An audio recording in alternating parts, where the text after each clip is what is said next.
we have some questions from our dear friend Rex Basterfield, who was himself briefly involved in Scientology many, many years ago. So when you're ready. At what point did you start to doubt the technology itself, and why? It was actually after I left. I left in October 1983 because I thought Hubbard had gone. I thought he wasn't running it anymore, and a ruthless bunch of young gangsters had taken over. And so about half the membership probably left around the world. That's been pretty much confirmed by Jesse Prince, who was on the inside at the same time, saying that just people were it was just flooding out. But a lot of us believed in Scientology and wanted to continue with it. And so I found myself pretty much at the centre of the UK independent movement. I think we may have been the first people to use the word independent, in fact, not that has any significance whatsoever. I published the first issue of Reconnection magazine in December 1983. And that was when I was having my last auditing, because it tends to happen that people will, something nasty will happen to them in the organisation. Something tough and ruthless, and to use David Miscavige's favourite words, will happen to them. And they go, well, the organisation isn't following the policy of Ron Hubbard. So they pull away from the organisation. Then they start realising that some of the nasty policies, the ethics or heavy ethics policies, are really unnecessary and unpleasant. And so they move those away. Then they may become disinterested in the vast amount of managerial policy and how you run all of these things. Jesse Prince at Toronto in 2015 said that what they realised was that the independents were actually doing more training and more auditing hours than the organisations were. To give you some comparison, in East Grinstead, you had 2 independent groups. Well, actually, I had 3, but 2 of them combined. But Bert and Eileen Griswold got together with Nancy Carter, Steve Bisbee, and Maureen Belmain and Ron Lawley, and they formed one unit. And then Steve Kay and his wife, Irene, were the other. And they between them, 7 people, were actually producing more auditing hours and more training than 180 staff down the road at St Hill. So people start to go, well, maybe this system is set up as a system of spying. So you've got the L. Ron Hubbard communicator, the flag rep, the Guardian's office, and they're all watching each other to make sure none of them's pinching any of the money that should be going to Hubbard's bank account. And without all of that, you had a far more efficient. So that can move away. What happened for me was I was checking to see if my OT5, operating Thetan level 5, ultimately there are 8 levels, there were 7 then. So here I was on the 5th level of becoming superhuman. And I'd complained while in the organisation that I hadn't actually become superhuman, and been told, yes, a lot of people find that. Those were the exact words used. A lot of people find that you need the next level. And so I'd borrowed the money and done OT4 and complained, and then borrowed the money, done OT5. And I sat down with Maureen Belmain, who was trained in Florida at FLAG in doing the OT5 auditing, supervised by Steve Bisbee, who was trained in Florida at FLAG. They'd both come out of St Hill, fully trained to do this. And she went through the list that you check for OT5, and nothing read on it. The e-meter didn't do anything. My needle just floated happily all the way through.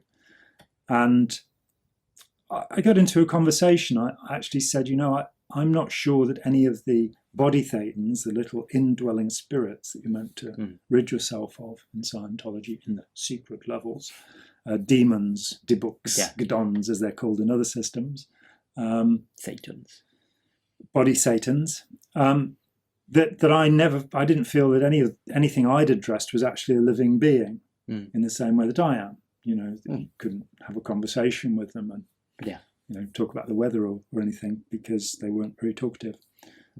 Which is probably just as well, because I'd have been a nutcase if that happened. And so Morag kind of went, oh, okay. And the next day I went in, to recheck the list, and I said, I think these things, there may be entities, of some kind. And she went, oh, okay.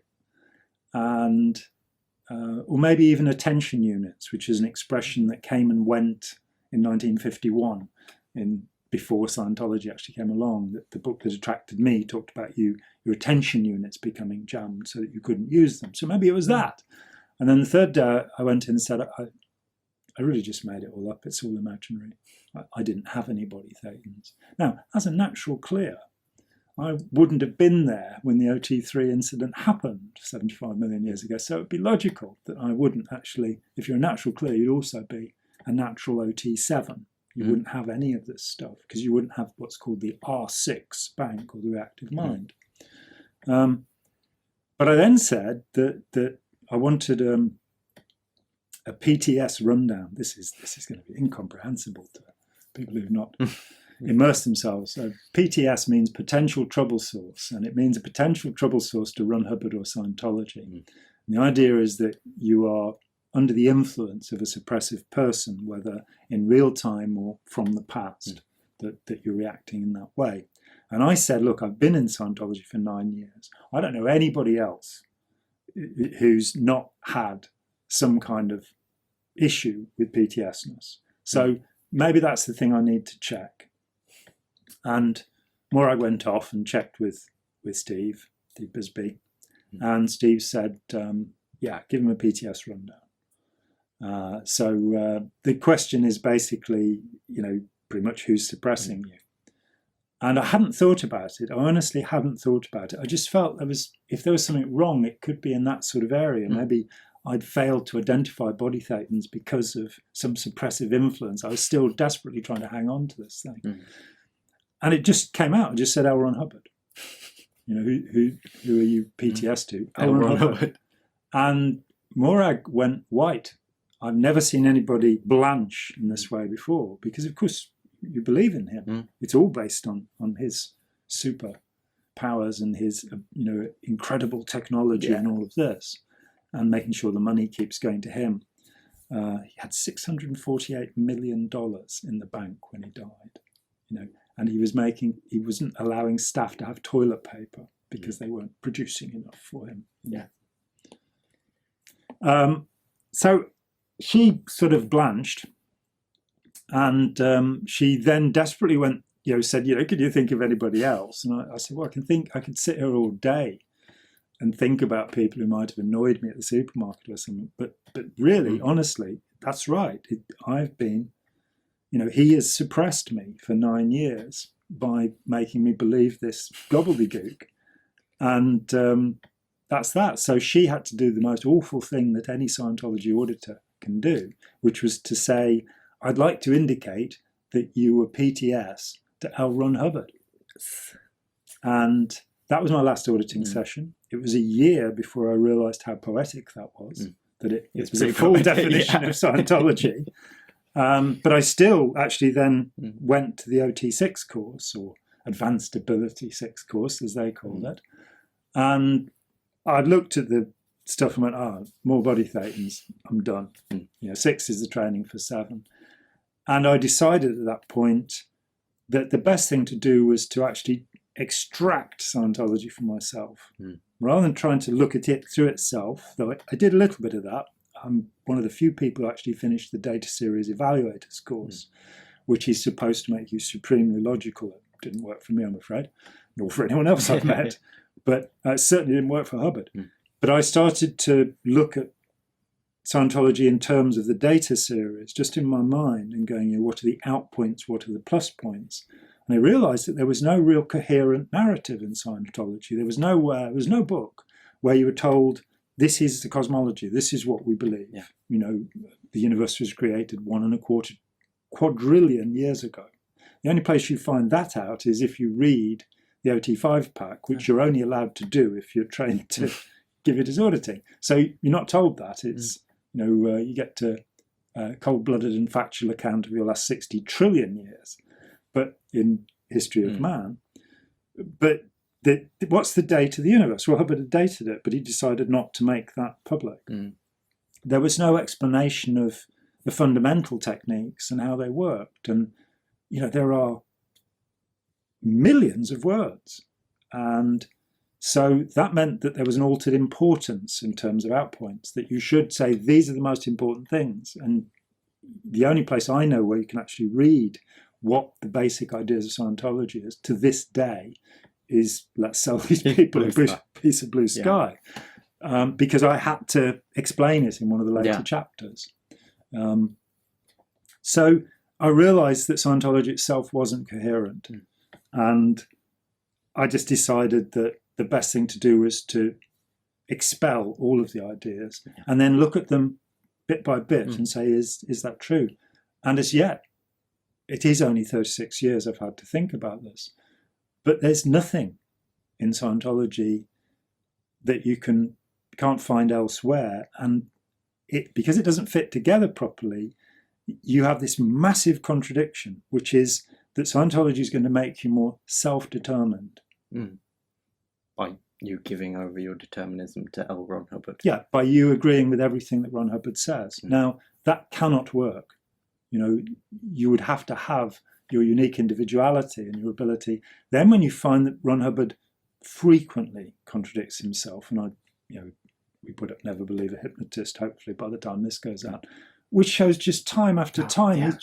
He says, never this, yes we did, no we didn't, yes we did. Auditors can't use hypnotism. They can use hypnotism. Yeah, they mustn't use. It's dangerous. It's akin to being raped.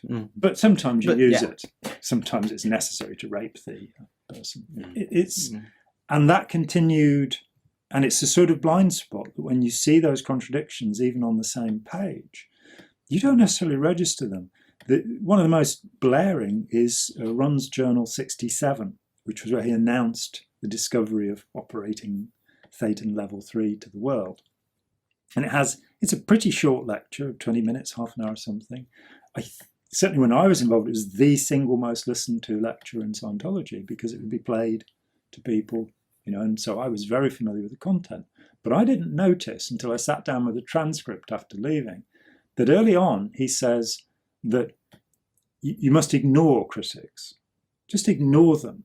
You're in the fire engine driving to the fire. They are the dogs yapping at the wheels. Just ignore them. Get on with the job. Then later on, he says that his wife, Mary Sue Hubbard, has hired professional intelligence agents, not private investigators, professional, people who've been in like the CIA or MI6, to investigate the backgrounds of the then Prime Minister, Harold Wilson, Prime Minister of Britain, and the press baron Cecil King. So you don't bother with them, but we've hired people who used to work in the intelligence community to keep track. So those kind of contradictions. I found that, I've never once in 36 years felt the urge to have any more auditing. And indeed, at one point, a close friend asked me if I'd audit him. And I said, well, I don't really think it works. And he said, well, will you do it anyway? And the answer was no. Yeah. All right.